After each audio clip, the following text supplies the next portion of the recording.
another home run to widen the gap. Ohtani pitched a horrible game with 5 runs and 8 strikeouts that lasted until the 6th inning, creating a truly perfect stage. The score was 4-0 at the end of the 6th inning. At that moment, the atmosphere in the stands was filled with a sense of, "We've won today," and the mood in the stadium turned into a nightmare. However, that night suddenly turned into a nightmare. In the 7th inning, the old engine began to show its pride, with Dreyer and Enriquez giving up runs in quick succession. The tension returned as they gave up 3 runs. And in the 9th inning, Tanner Scott was sent in to protect the final 1-run lead. However, this choice ruined everything. He allowed the leadoff batter to reach base on a dead ball, and the next batter was walked, resulting in the worst possible start. A sacrifice bunt put the team in a pinch with 1 out and runners on 2nd and 3rd, and Barossa hit a sacrifice fly to tie the game. And finally, the Pels hit a timely hit by Tsuyoshi Kondo, making the score 4-5. The stadium was filled with shattering cheers and screams, and the Dodgers were thrown into the abyss just before the victory tree. In that moment, Ohtani realized the 91st-class effort. The hits from Hernandez and Rothbard, and the hopes of the entire team were instantly shattered. Everyone was speechless, as if a grand story had been torn apart by the final blow. This was not just a passing fad, but a shocking decision that marked the humiliation of not being able to support Ohtani's perfect game as the future of the Dodgers. It was a historic milestone, his 100th appearance in the major leagues. Shohei Ohtani, who stood on the mound that day, was not just a regular player. The 1919 he threw told a story that went beyond the numbers. Behind his impressive record of 91st-class hits in 6 innings, 5 runs allowed, and 8 strikeouts, was an unwavering mental strength and a steely will. The moment a powerful liner at 170 km/h hit his right hand in the 3rd inning, the crowd gasped. Everyone had a feeling that this was the time for a police box, but Ohtani simply shook his head quietly and deflected the gaze of manager Roberts. And immediately after that, as if he had transformed his anger into power, he struck out 3 batters in a row. The fans in the stands erupted in fury at the sight, and the experts were not hiding their disappointment, describing him as a truly well-trained katetsu. However, Ohtani's presence was not limited to his pitching. In the 6th inning, he reached base with his own ball, and from there he expanded the chances and created a run. Whether at the plate or pitching, he constantly put pressure on the opponent. With a single bat or a single ball in his hands, Ohtani remains an unwavering axis. The sense of stability he exudes is like the University of Tokyo standing on a turbulent ocean, providing the team with a solid guideline. After the game, when asked about the collapse of the bullpen, Ohtani said this without changing his expression. "There have been many games in the past where we have won thanks to the rushers. Today things didn't go well, but I believe they have the power to bounce back. The season is not over yet. I just keep doing my job." His words were calm, but they were a strong message to his teammates. Those words were not simply humility, but the voice of a leader trying to unite the team in the midst of a storm. Those words, which pierced the oppressive atmosphere of defeat, quietly penetrated the hearts of the players and became a signal for them to rise together. Shohei Ohtani's quiet words still echoed in the locker room. Immediately after that, the atmosphere of the Dodgers changed completely. It was as if fire had been thrown into gunpowder, and the painful silence turned into a sarcastic one. Tanner Scott was the first to speak. Appearing at the press conference with a gloomy expression, he suddenly spoke provocatively in front of the reporters. "I am not the only one who bears responsibility. I have no intention of being the sacrificial lamb of this season." Those words cut through the air like a sharp blast, and the hearts of his colleagues were filled with anger. Enriquez immediately stood up. The man who had himself erased Machiko's failure in the 7th inning did not hide his anger as he retorted, "I admit my mistake. But you are the one who ultimately buried hope. Don't blame anyone else." Quote. Those words ran like lightning, and the tension in the room rose even further. The reporters froze, and could only watch as the teammates openly insulted each other. Then it was Teoscar Hernandez who broke the silence. The man who had hit a home run and a long hit in that game and had become the pillar of the offense, his voice was a mixture of anger and arrogance. "Scott. You're not Scott. You're Scooby. The one who meditates slapstick and eventually makes his teammates aware of him." The irony drew simultaneous sighs of smugness and disappointment from those around him. The veteran players stared at the scene with bitter expressions, their words still in their mouths. The reporters agreed that this was the strangest locker room the Dawsons had seen in years, and before long the room was completely divided in two. If Ohtani symbolized reluctance and hope, then this word symbolized division and despair. The team's unity was shaking with a thud, and everyone could not help but realize that the word internal collapse was a reality.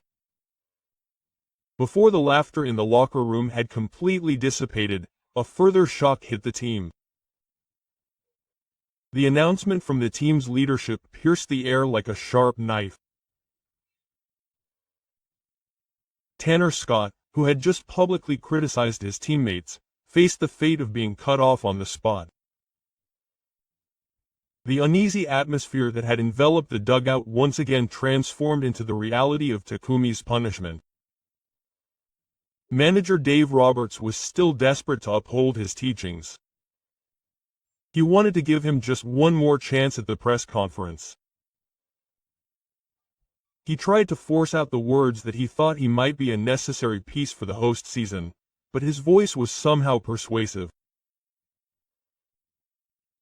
With President Andrew Freeman shouting his name from behind him, and the anger of the fans and criticism from the media pouring in from outside, Roberts's words were instantly erased. Roberts's anger was no longer enough to shield him. The decision was made with lightning speed. Scott was immediately removed from the first-team roster and ordered to the second team to regroup. One reporter described this as an emergency expulsion, and fans even reacted with outrage, saying it was only natural. Outside the stadium, fans were seen venting their anger by blacking out the numbers on the jerseys of the players. Everyone took this outcome as if they had been given a sentence of execution. Manager Roberts was at a loss for words, overcome with anguish and humiliation. He had finally reached his limit and had no choice but to admit in a small voice, "I can't take this anymore." Those words symbolized the moment when the manager's own convictions were eroded, more than the fact that he had lost his guardian angel. The locker room was enveloped in an agonizing silence, and the tension was like that of a courtroom verdict being read, and an invisible death sentence hung over the minds of all the relief pitchers. Immediately after Scott's punishment was officially handed down, Dodgers CEO Andrew Freeman called an extremely expensive meeting without giving them a day's reprieve. The meeting took place in a stately office deep in Chase Field. The atmosphere there was like that of a courtroom. Manager Roberts hung his head, speechless, while Scott sat in his chair, silent as a shadow. Around them, Betts, Freeman, and the rest of Teoscar's main players stood with grim expressions, and the entire room trembled with anxiety and anger. Friedman cut to the chase with a sharp voice, avoiding any evasive language. "This isn't just one person's problem, it's the bloodstream of the entire bullpen. If we don't act, our chances of making the postseason will be over in the first game. Our dreams will be gone if we don't act." Each word he spoke pierced like a knife, sending chills down everyone's spine. He listed off one concrete plan after another. He would bring back Sasaki Kiki from the ill and make him a relief pitcher. and he would send the 37-year-old card to the relief wing if necessary. It was a consolation prize, but an unavoidable decision.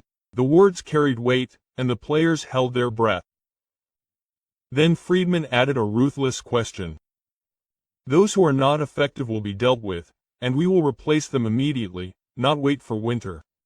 The sound of his words echoing through the conference room was like iron, breaking the players' hearts. The room was shrouded in an oppressive fog of silence after the meeting. The surviving relief pitchers realized that they were now on the execution list.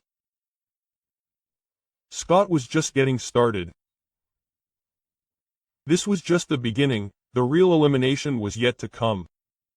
That fear was deeply etched in everyone's minds.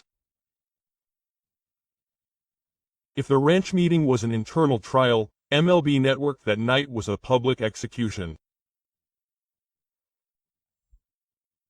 Alex Rodriguez-Alot began the show with a mixture of anger and surprise. The victory of the man who led the MVP race and threw 6 scoreless innings. How could his own teammate ruin it? It was an insult, he continued, cutting his words apart. Scott is no longer a closer. He is a dimensional bomb. Manager Roberts knew this and still flipped the switch. The harsh remark instantly filled the air in the studio and gripped the viewers' hearts. The next to cut his lip was David Ortiz, known as Big Papi. He raised his voice and pounded his fist on the desk, shouting, this wasn't an individual mistake. It was a disease that permeated the entire bullpen. Look at Ohtani's face. I'll never forget the look of unease he had when he went to the dugout. If he remained like this, he wouldn't win the championship, and his fortunes would end in the playoffs. Overwhelmed by his intensity, the audience let out cries of Tadasu and Kanjiro, and the entire studio was filled with a frenzy of excitement, but the shockwaves spread beyond the confines of television.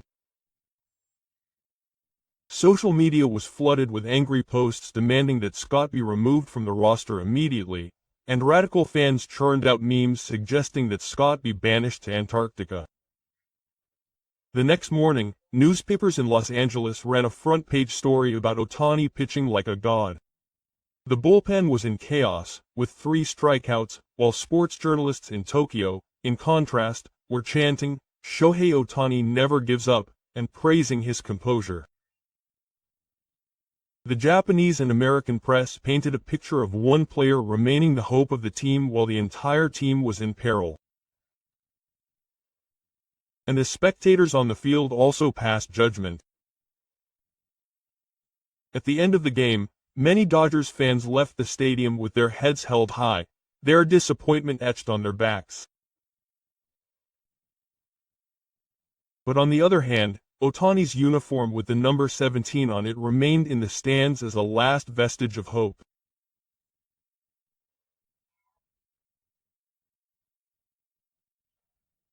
In contrast, Scott's name was booed and he was brandished as a traitor, and the aftermath of Friedman's denial meeting had led to a single conclusion. The team must now take an unprecedented purge.